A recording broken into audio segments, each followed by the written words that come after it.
Michigama here, that's my trail name. My Camino Francis Day 7, Estella to Los Arcos. Waking up early this morning from Estella. If I had one tip to give, it would be to give your time to Estella. Take lots of time to explore this beautiful town. There's so much to see.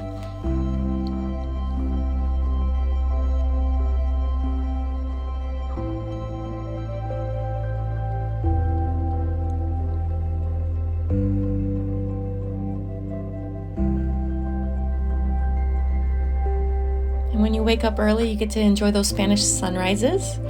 Look at those palm trees.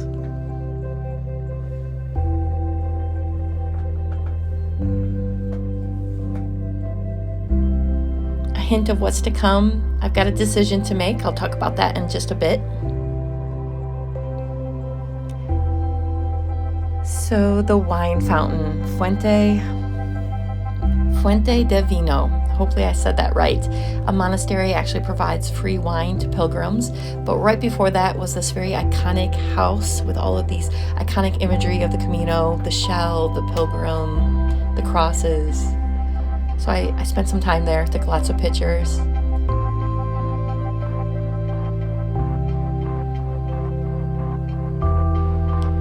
Two pilgrims, Spanish pilgrims, are actually going to accompany me in my experience of the wine fountain. And these two particular gentlemen were Spaniards that were doing a section hike.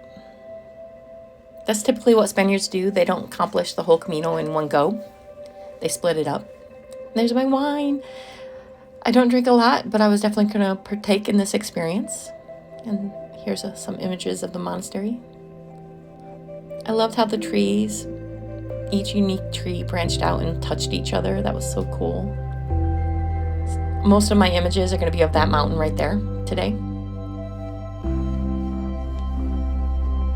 And this is where if you go right, you're going to take a very easy pilgrim path today, but I decided to go left. That's going to take you up to a mountain, Montejurra, I believe is how it's pronounced. And my apologies if I didn't pronounce that right. But I loved it. I didn't regret this for a moment, even though, you're walking up and changing in elevation. It wasn't that bad. I had about a week under me. My trail legs were forming really well. This was not exerting at all. Highly recommend if you get the chance to take this alternative path and go up the mountain. You're going to go through an orchard. In that day, I never saw another pilgrim up there, but I did see a couple gentlemen working in the orchard. They had little small fires and they were burning dead wood.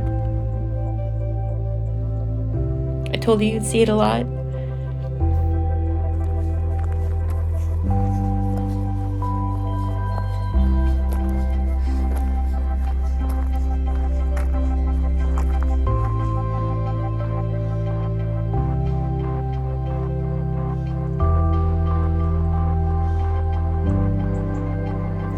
So at one point on top of the mountain, or up the mountain, I'm going to stop and take lunch.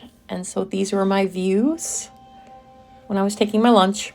Just a typical day on the Camino.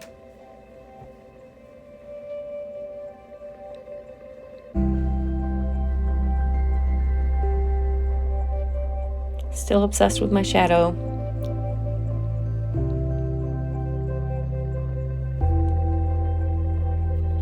And I'm from Michigan, of course. So I came across a fellow Michigander, that's what we call ourselves.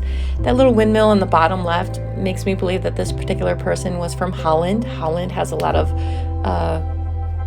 Michigan, has a lot of Dutch culture to it. So that windmill icon right there indicates that they're from Holland.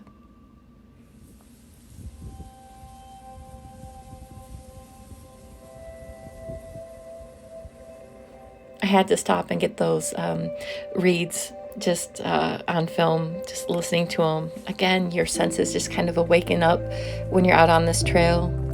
You hear things differently, you smell things differently. It's back, that shadow again. And another one. Mostly I'm just highlighting the path. I wanted to kind of keep track of all the different types of paths I was going to be walking on, because it changes, from a 2-track to a gravel path to a dirt path to something with stone. wood, all sorts of different ways.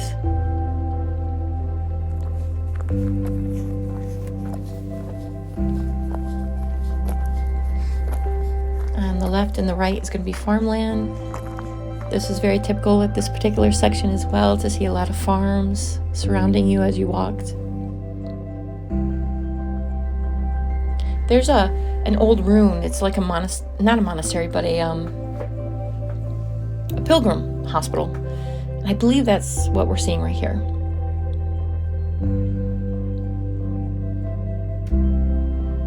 Loved watching the clouds touch the mountains.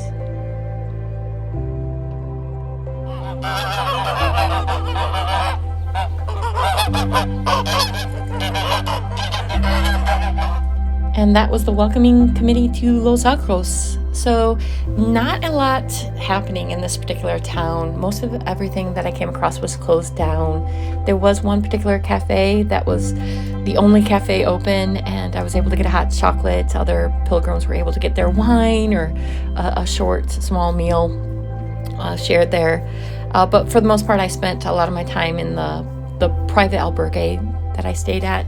The two pilgrims that shared the wine experience with me earlier, the gentleman actually stayed at this particular albergue as well, and they gave me a great tip. I'd like to share that with you. Take the train from Santiago down to Madrid, and then get your plane out of Madrid. It's going to be a lot more affordable, and the train is pretty quick. It only took a couple hours to get down there, so hopefully that's helpful.